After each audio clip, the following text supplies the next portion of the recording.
Ayun, what is up mga kapitbahay, no? Welcome back na naman dito sa channel natin. Okay, welcome dito sa Makati. Ayan mga kapitbahay, mayroon tayong isang subscriber. Out of nowhere yung tanong niya, no? Pero pwede na rin, okay? So ang katanungan po kasi niya sa akin is, hindi nga ba daw mahirap magtrabaho dito sa Ayala, Makati, which is as an IT support. Okay, so ganito yun mga kapitbahay, no? I-share ko sa inyo yung mga first experience ko noon nung nag-uumpisa pa lang ako as an IT support.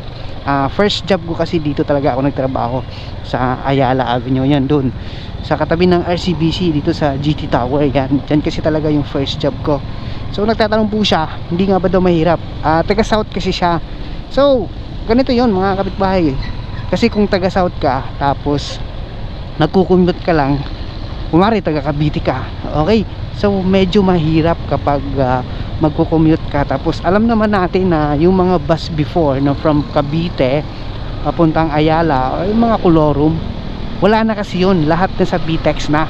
Okay, so kumari magko-commute ka, napakahaba ng pila, yun yung disadvantage, napakahaba ng pila sa PTEX. Tapos pagdating ng PTEX, sasakay ka ng mga luxury bus, pwede yun, pero may kamahalan. Pero kung magsasakay ka lang sa mga normal bus, like for example yung normal bus lang na pa-Ayala, matraffic sa bandiya. Tapos kung hindi ka sanay, malayo yung mga babaan dito. Ayan, GT Tower, malayo yung mga babaan dito sa Ayala, which is like kung dyan, tapos dun sa kabila, ayan, kunwari uwian na, dun sa kabilang side na yon, medyo mahaba talaga pila dun, no? Mahaba pila dun kapag uwian na. Punuan yung bus, tapos konti yung bus. Yan, kung yung mapapansin yung mga tao doon, sana nakikita nyo dito rin sa side, oh, ayan, oh.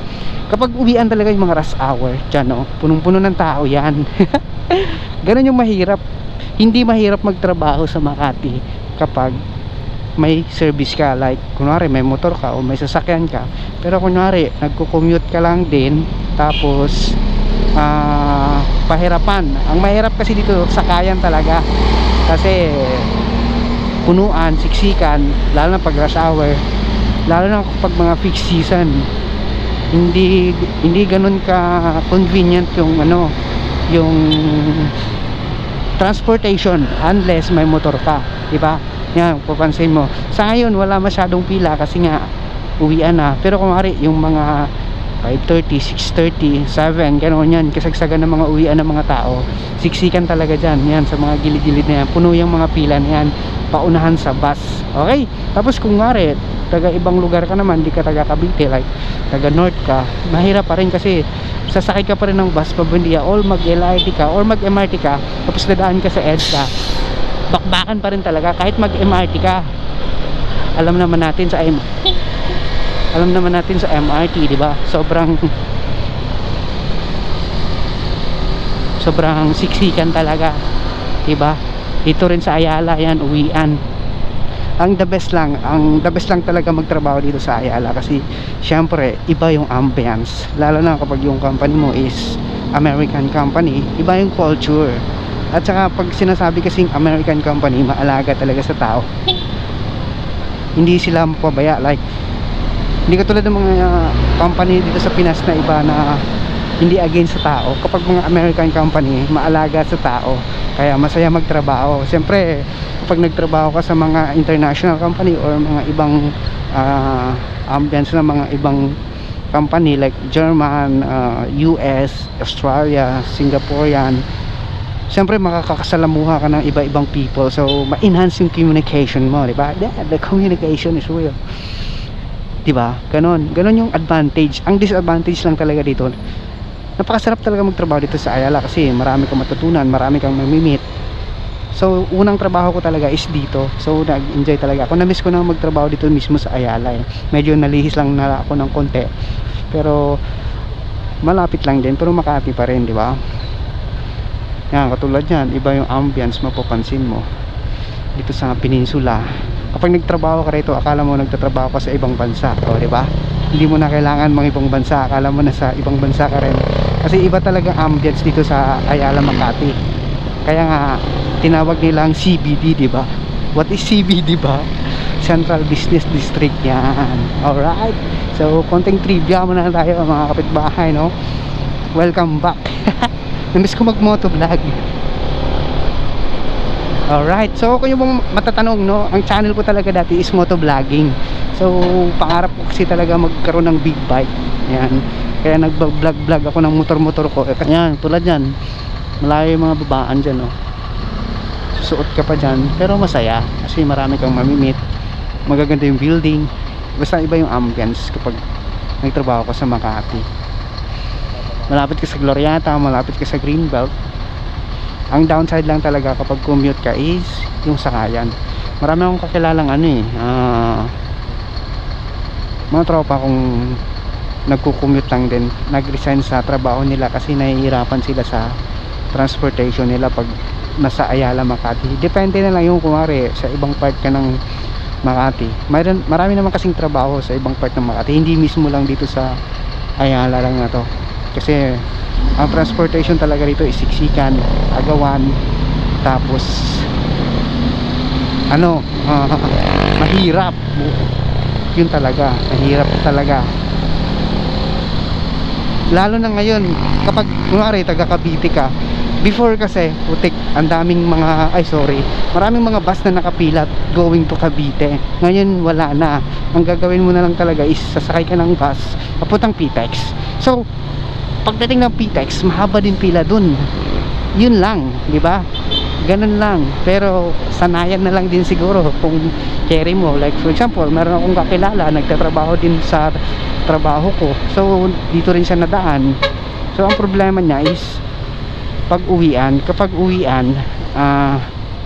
like for example, out namin is 6:30. So nakakarating siya sa bahay alas 10, ganon. So wala na siyang time mag-bonding or something sa bahay nila. Parang ang ginagawa na lang is ang bahay yung opisina, ang trabaho ang bahay nila. Parang ganon, diba? Okay, so sana nakatulong or nakapagsagot ako ng katanungan ng isa nating subscribers. Baka kasi malubat na tong GoPro ko, hindi ko napapalitan yung battery. Okay, pero basta ganun, napakasarap magtrabaho sa Ayala, Makati. Ang downside lang talaga is ayan, ulit-ulitin natin, is transportation. Pero kung gusto mo talaga as an IT, like for example, starting ka pa lang, syempre wala ka pang service. Pero kung rich kid ka naman, meron kang sasakyan or meron kang motor, so walang problema, masaya yun. Pero kunyari hindi naman ikaw rich kid, simpleng tao lang tayo, so wala tayong service or nag-uumpisa ka pa lang, medyo mahirap, diba?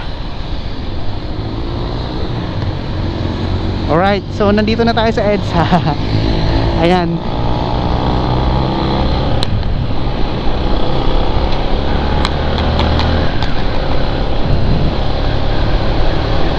alright, so ayan, sana may natutunan kayo dito sa vlog natin. Parang moto vlog na rin to.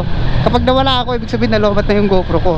Okay, ayan, Makati, Ayala to EDSA. Ayan, kung yung mapapansin, matraffic sa kabilang side, lalo na pag doon pa banda pa Ortigas. Pag umaga, ganun din, Ayala, matraffic. Ayan, kung yung mapapansin yan, no? Di ba? Pero kung may ganito ka, may motor ka, napakadali. Ayan, sana ma-entertain kayo, no? So bago pala mga loba to, thank you so much, God bless and peace everyone, ano?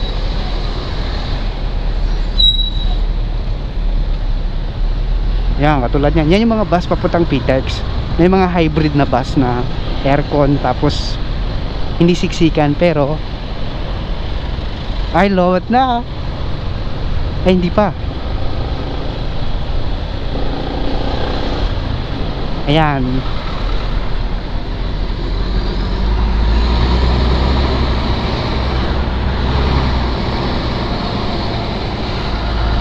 ay, uy,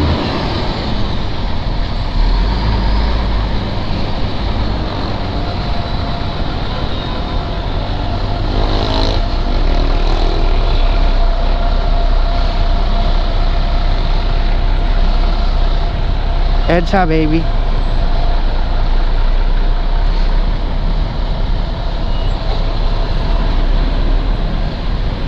Ayan, tingnan mo naman kung gaano ka traffic sa EDSA.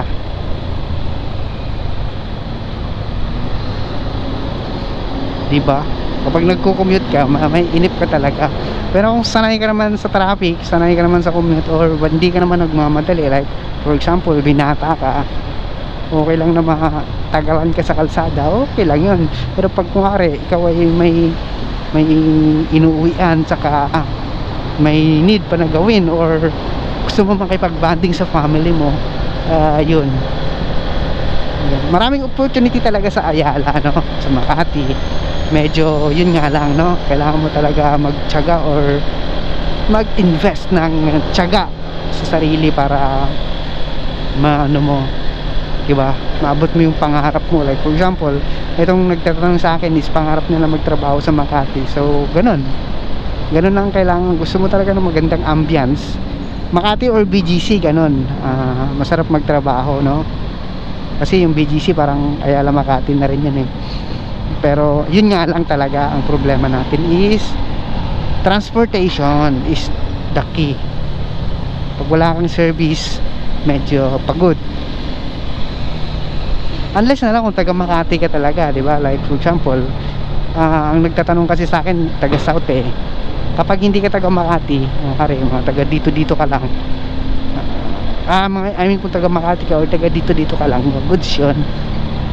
Malalapit na lugar ng Makati, like Santa Ana, pwede na rin Manila, pero matraffic pa rin kasi pag galing ka ng Maynila, sa Buendia ka pa rin dadaan, sobra pa rin traffic doon, diba?